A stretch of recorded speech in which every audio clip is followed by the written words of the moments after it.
War demands machines built for killing. But what happens when those machines turn on the men who operate them? Some weapons killed more of their own crews than enemies. Others trapped soldiers inside burning metal coffins.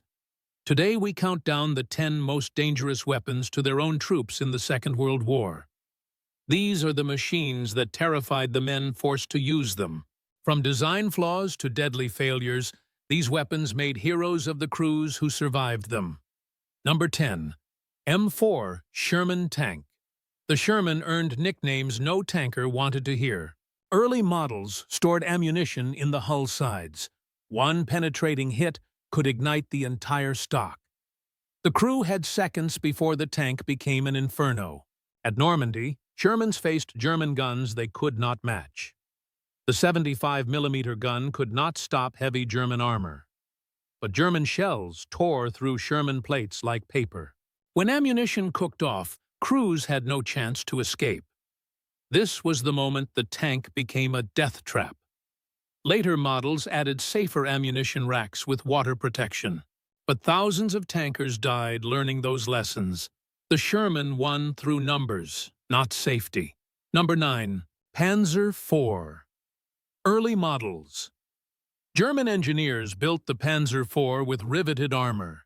They believed it would be faster to manufacture. But this is where everything fell apart.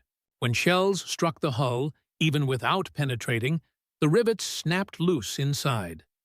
Those rivets became steel bullets, bouncing around the crew compartment. A single hit could wound or kill several crew members without the shell ever breaking through. The effect was devastating and unpredictable. Germany switched to welded armor by 1942. Crews demanded the change after watching friends die from their own tank. Number 8. Mitsubishi. A6M Zero. Japanese designers built the Zero for speed and long range. They achieved both by removing everything else. The Zero carried no armor plating. It had no self-sealing fuel tanks. One tracer round could set the entire aircraft on fire. American pilots learned to exploit this weakness. A short burst from a .50 caliber machine gun turned Zeros into fireballs. The pilot had almost no time to react. Most never made it out. The cockpit became a crematorium at 20,000 feet. Japanese commanders knew the danger but did not fix it. Adding armor reduced range. So pilots died in aircraft that burned at the first hit. Number 7. Infantry Mark I Matilda tank. The British. Matilda was a slow-moving fortress. Its armor was thick, its gun was adequate, but the crew compartment was a nightmare. 4 men worked inside a space barely large enough for 2. The Matilda had poor escape hatches. When the tank was hit and caught fire, the crew could not get out fast enough. Then came the mistake that doomed the entire crew. The hatches were too small and badly positioned. Men trapped inside screamed as flames consumed them. Tank crews dreaded assignment to Matildas. The tank might survive the hit. The crew often did not. Number 6. Boeing B-17 Flying Fortress. The Fortress carried 10 men into hell at 25,000 feet. Temperatures dropped to 50 degrees below zero. The oxygen system failed often. Crews passed out and froze at their stations. The waist gunners stood exposed to wind screaming through open gun ports. Frostbite claimed fingers and toes within minutes. Men wore electrically heated suits that sometimes shorted out and burned them. What happened next shocked even the Air Corps.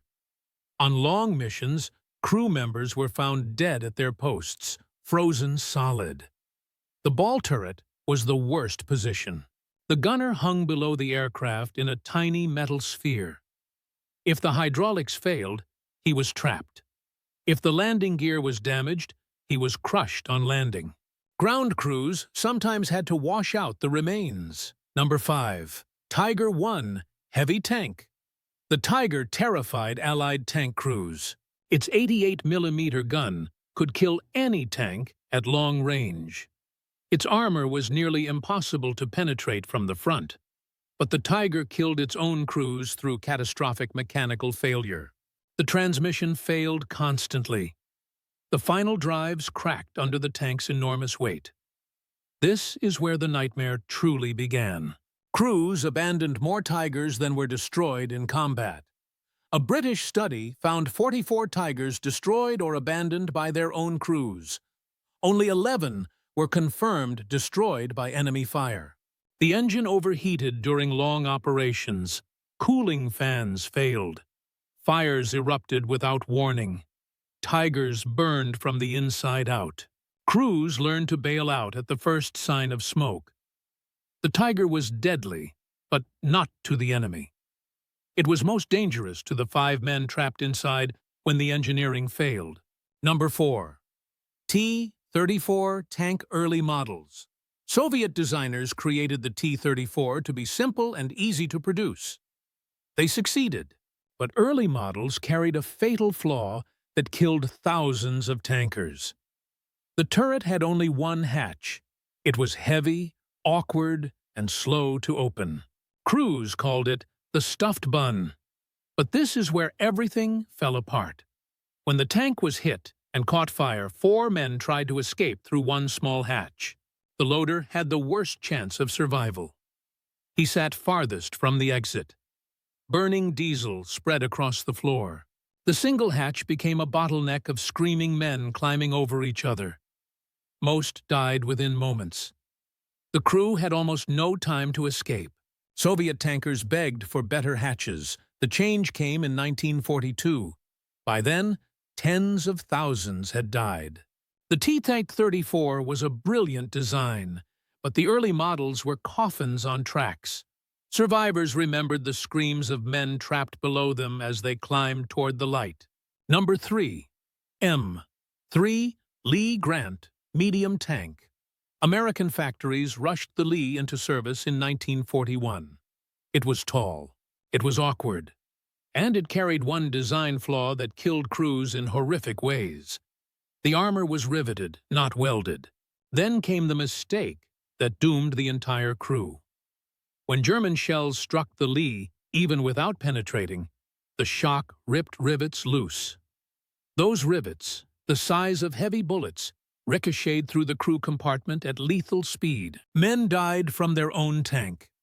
At Kasserine Pass in Tunisia, 52 Lees attacked German positions. 46 were left burning or abandoned. Crews reported rivets flying like shrapnel inside the hull. The fragments ignited ammunition. They cut fuel lines. They killed or wounded men who believed they were protected by armor.